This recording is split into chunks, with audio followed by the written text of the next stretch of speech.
Let's talk about the power of intent. Now, the power of intent is something I could go for hours to talk about. If you guys really want to just dive in and learn a lot about it, I suggest going to TikTok, stuff like that, and just typing the power of intent to it.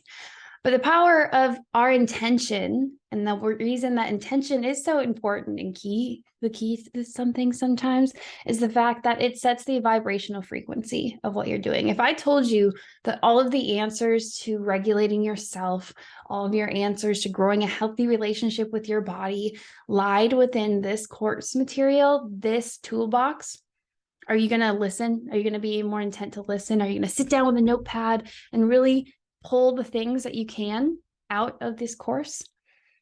Because let me tell you, the amount of times I have had to tell people like, hey, I've told you that before, but you just weren't ready to hear it, really shows the different levels that we can have, or the capacity to what we can see things. It really just determines on what our intention is in our life's experience, all the fun things, right? That's just a whole nother side tangent for another day. But I want you to go ahead and take this little PDF that I have created in this folder with the power of intention and sit down and really put some intentions into why you are here. What is your goal? What do you want to learn about yourself? How do you want to feel after you've gone through all of this? How do you want to feel 6 months from now when you've learned how to integrate this more and more and more? Are you here because you hate yourself and you're looking to change the things that you hate? Which, by the way, there is nothing wrong with wanting to change who you are, the way you look. There's nothing wrong with wanting to change and develop. But I'm here to ask you, are you here in a self-development, self-love, self-healing journey because you hate yourself and you want to change it? You're hating yourself into change and self-development? Or are you at a stage where you love who you are, or you love the relationship that you're growing with yourself? You're wanting to level up and self-develop because you love yourself and you want to be better and you know you can't be better. There's so many different aspects to it. Either answer is wrong or right.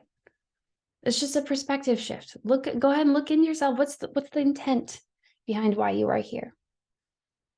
And write it down, because the power of writing things down does so many beautiful things for our subconscious mind. And get it out. And then release expectation. I can't tell you the power of releasing expectation. If you are on this journey to love yourself with the expectation to be better, to feel better, to do all the things, when you start to put expectations on things, loving ourselves with expectations attached, that's problematic. We're not going to do that here. It might be really hard to learn how to release expectation, because that means you have to let go of control, which is the most terrifying thing ever, especially if you're neurodivergent and have been through trauma. Things that are not in our control, especially for us folks, can seem really, really scary. And learning how to trust yourself is terrifying.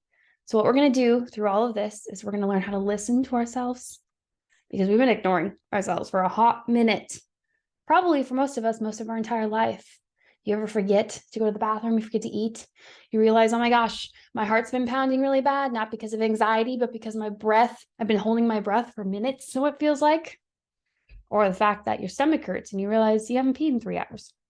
These are because we have learned how to literally ignore all of the cues our body is telling us, all of the emotions, the signals our body tells us. And we're going to learn how to be the observer in the entire experience. To learn how to open communication with that, we need to set some intentions and learn how to create a space free of judgment and shame, which is a bonus folder in this course called Shadow Work. You can really learn a lot about your shadow and all that stuff. I made that video a long time ago. Please feel free to check it out. There's some shadow work exercises as well, learning how to grow a relationship with the repressed and traumatized version of yourself that you feel so ashamed of. Because let me tell you, your biggest superpower lies within your shadow. It lies within something that you feel shame about. So we're going to learn how to listen to ourselves and our bodies. We're going to learn how to trust, because not only do you have to open up that communication with yourself, but you have to learn to trust what it's telling you.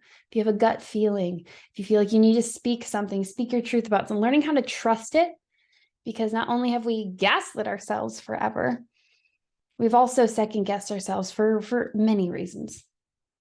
So listen, trust, and then learn how to have the bravery to act on what it is that your body tells you. Well, your emotional self tells you. Have bravery to act regardless of shame or judgment or consequence when you know it's in alignment with your truth is a powerful thing, and it will change your fucking life. So I'm proud you're here. Go ahead, power of intent.